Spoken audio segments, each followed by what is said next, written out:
येथे भारतरत्न डॉक्टर बाबासाहेब आंबेडकरांनी चौदार तळ्याचा जो सत्याग्रह केला होता त्याच्या शताब्दीच्या निमित्ताने आम्ही आलेलो आहोत। भारतरत्न डॉक्टर बाबासाहेब आंबेडकरांना वंदन करून चौदार तळ्याच्या सुशोभीकरणाच्या आणि तिथे विविध गोष्टी उभारण्याच्या संदर्भात जो आराखडा तयार केलेला आहे त्याचं भूमिपूजन देखील आम्ही आज केलेलं आहे। आजचा दिवस हा अत्यंत महत्त्वाचा दिवस आहे, कारण भारताच्या इतिहासामध्ये चौदार तळ्याचा सत्याग्रह हा समतेच्या कडे भारताला नेणारा अशा प्रकारचा सत्याग्रह राहिलाय। मानवतेच्या दृष्टीनं जेव्हा मानव मानवाला मानव मानायला तयार नव्हता त्यावेळेस मानवतेची जाणीव करून देणारा अशा प्रकारचा सत्याग्रह आहे।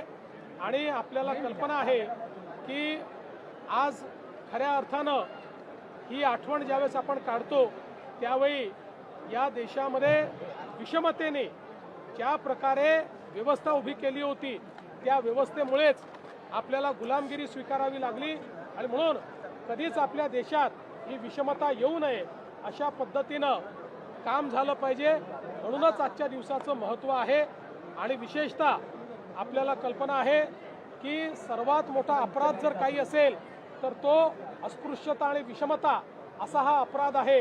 आणि म्हणून आपल्या येणाऱ्या पिढ्यांना समता आणि विषमतेने झालेलं नुकसान या दोन्ही गोष्टी कळल्या पाहिजेत। या दृष्टीनं आजचा दिवस महत्त्वाचा आहे। आम्ही भारतरत्न डॉक्टर बाबासाहेब आंबेडकरांना आज अभिवादन केलं आहे। जलशुद्धीकरण प्रकल्पाचं भूमिपूजन तुम्ही केलं, या ठिकाणाला खूप मोठं महत्त्व देखील आहे। यापुढच्या काळात सुद्धा काही विकासात्मक आराखडा नाही, केवळ जलशुद्धीकरण नाही आहे, त्याचा भरपूर विकास त्याच्यामध्ये आहे, त्यामुळे तो विकास आम्ही करणार आहोत। चला।